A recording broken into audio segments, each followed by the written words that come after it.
และนี่พูดถึงเรื่องของสภาพอากาศแล้วเดี๋ยวเราเข้าข่าวนี้กันเลยนะคะคุณผู้ชมคะเพราะว่าที่กำแพงเพชรค่ะเขาบอกว่าเกิดพายุฤดูร้อนแล้วก็มีลมกระโชกแรงด้วยล่าสุดเนี่ยทำให้บ้านเรือนของประชาชนเนี่ยเสียหายนับ100หลังคาเรือนเลยทีเดียวค่ะ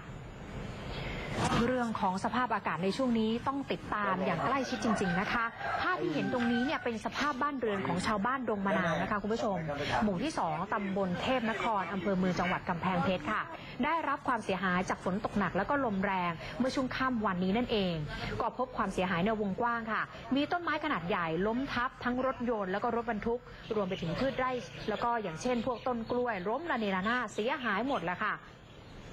ทางด้านของรองนายกเทศมนตรีนะคะเทศบาลตำบลเทพนครนายประภัยพรหมเรืองมีการลงสำรวจความเสียหายก็พบว่าบ้านทั้งหลังของประชาชนแล้วก็รวมไปถึงพวกข้าวของเนี่ยเสียหายหมดเลยค่ะนอกจากนี้ก็มีรายงานเบื้องต้นว่าบ้านของประชาชนในพื้นที่เนี่ยพังเสียหายกว่า70หลังคาเรือนนะคะมีรายงานเข้ามาเรื่อยๆซึ่งก็คาดว่าเฉพาะตำบลเทพนครเนี่ยน่าจะมีบ้านพังเสียหายนับร้อยหลังคาเรือนตอนนี้ได้ให้เจ้าหน้าที่ของเทศบาลเนี่ยออกสำรวจทุกหมู่บ้านเพื่อให้การช่วยเหลือแล้วนะคะ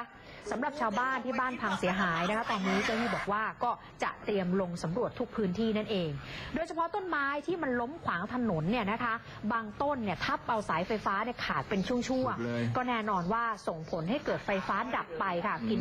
พื้นที่เป็นวงกว้างมีการนำรถดับเพลิงมาฉีดน้ำล้างถนนแล้วก็เศษขยะออกจากพื้นผิวจราจรป้องกันอุบัติเหตุที่อาจเกิดขึ้นได้ทางด้านของนางสวงพรหมเรืองนะคะวัย80ปีก็เป็นประชาชนนะคะที่อยู่ในพื้นที่ตรงนี้ก็บอกว่าช่วงหัวค่ำเนี่ยของเมื่อวานก่อนเกิดเหตุเนี่ยตัวเธอเองนั่งอยู่ในบ้านต่อมาได้ยินเสียงดังมากค่ะมาจากหลังบ้านคล้ายๆกับเสียงช้างอะค่ะวิ่งมาในไร่อ้อยแล้วก็มากระแทกกับบ้านทำให้บ้านเนี่ยสั่นไปทั้งหลังแล้วฝนก็ตกลงมาอย่างหนักแล้วก็ยังมีลมแรงอีกด้วยค่ะขณะที่ทางด้านของกรมอุตุนิยมวิทยาค่ะเขามีการแจ้งเตือนแล้วนะคะว่า